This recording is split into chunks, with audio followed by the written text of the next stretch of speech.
Hello, today in this tutorial we are going to show you how to connect to demo data within the GetOurData app. So we'll go to demo data.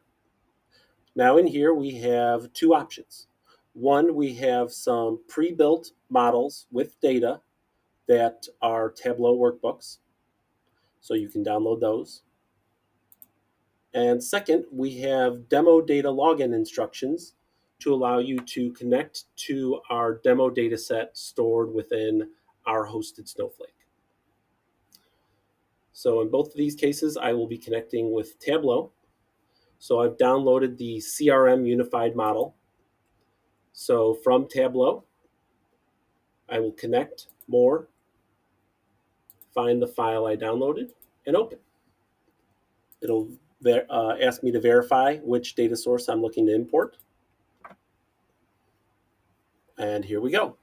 So this is a full model with relationships and data. Now, if I was looking to connect to the data source, I would come here and click Snowflake.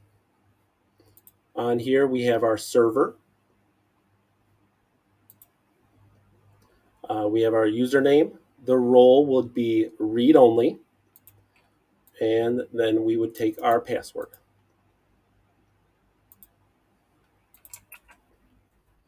Sign in there. Warehouse would be GetOurData. Database would be GetOurData. Now from here, you could look at all the demo schemas we have available. Accounting, NetSuite, CRM, e-commerce, Shopify, human resources and payroll, as well as QuickBooks. So if I choose the CRM one, you can see all the CRM tables and data that we have brought over.